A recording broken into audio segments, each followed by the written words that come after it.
All right, well, good morning. Welcome to my final video before my move, and I'm moving in like 3 days, and I know you're probably thinking, hey, shouldn't you be cleaning the house? And the answer is yes, I should be. It's kind of a disaster.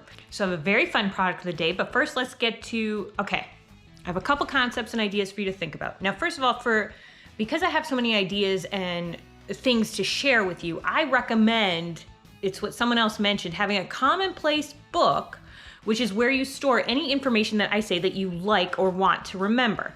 So it's just one book. It's not broken down by subject or topic. It's just anything that interests you, you can put down.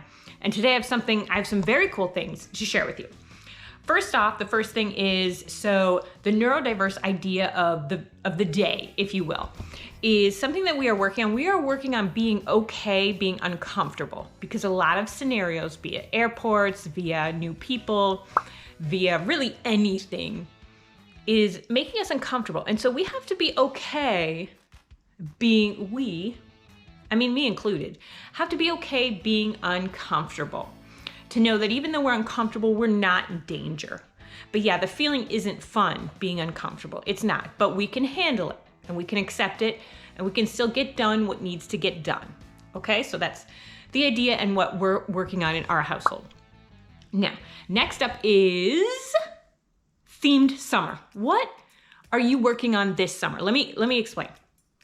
So my husband just left a very stressful job. So I was sharing with him my theme and what I'm going to be working on this summer. I'm going to be working on, and I thought we could do it as a family, is building and bonding, because we're building our new life, but also bonding. Bonding comes first, so it's actually bonding and building. And then bonding. I have a bunch of games I'm going to show you. I'm going to show you one today that we're working together, that we can do together, and then we're building our life literally and figuratively. We are building this new life, all right? So, and my husband said, well, his theme is going to be recovery, because he just left a very difficult job, very stressful environment that he'd been at for a while now, for a few years. So for him, it's recovery. What theme are you going to have this summer? What theme? Now, before I get to the topic, I have a product of the day, which is very cool, which I bought for the airplane. Let me get you the box here. So it's this. So this is the box. And what it is, okay. So to start the game, when you turn it on, you match everything to this. So you take these blocks and you match it to that.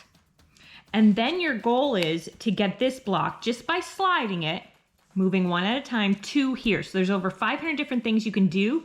So I bought this for the airplane, which I'm pretty excited about.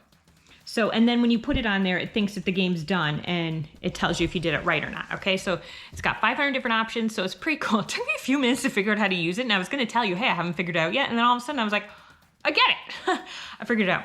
So we're talking today about one-pagers. One-pagers are pretty super cool. They were kind of used, I don't know who invented them or came up with them, but they were used initially for literature products.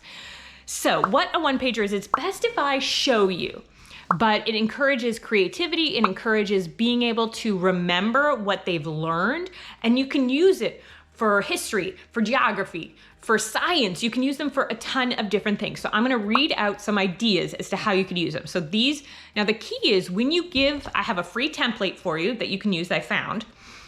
And the key is that to divide it into sections so that it's not as intimidating, because sometimes looking at a blank page and knowing you gotta put some quotes in there and you have to put in a symbol that, or, draw something that was, that reminds you of a character in the book.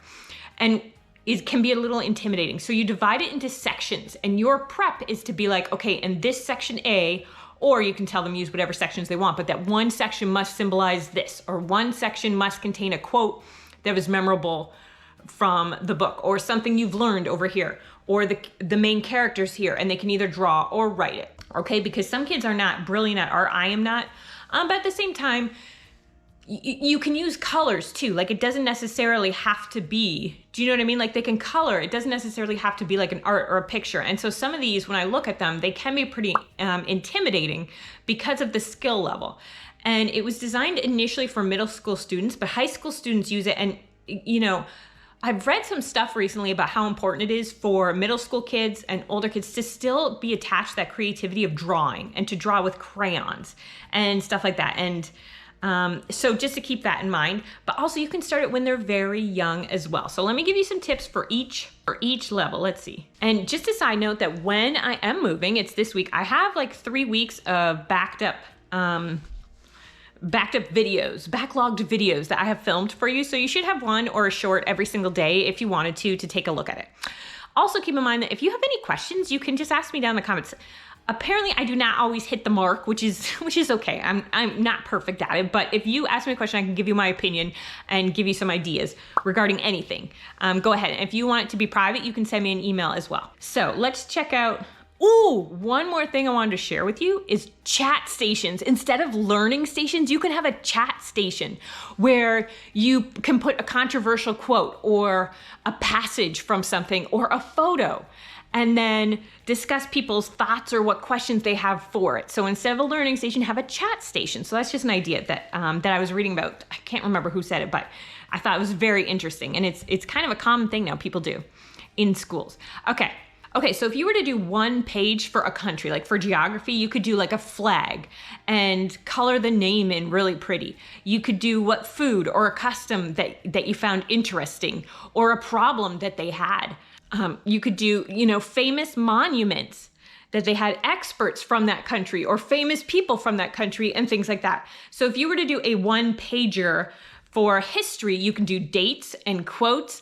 And if it's talking about society, like what problem they had, problems they faced, and people involved. So if you were to do it for book studies, you could do key quotations. You could do the characters involved in another section. You could do questions that you had when reading this, or a question that you had after finishing this book, if any. You could also do a section on how characters change and grow in another section. And then they could write it or draw it or write it with some color. Add color in too as well. So it doesn't have to be just about, or a symbol that represents that book. For example, say you're reading Johnny Appleseed. Well, maybe an apple is something that they could draw that's pretty simple. You could do, and lastly, you could do, I've seen them done about science too, but you could also do an about me one where, what are my hobbies? What do I like? What am I afraid of? What am I excited about for the future? And things like that. So you can even do one every year. So one pagers, I think you can use the entire educational thing. And I don't think it requires a lot of work on the parents' part per se. Like it's work that I would do, say, in front of watching my royal news, like I'd have a paper in my hand as I came up with an idea. I'd be like, yeah, let me write that down. But if you know me, that's kind of how I roll. Okay, so there you go. And all right, we'll talk to you soon. Bye-bye.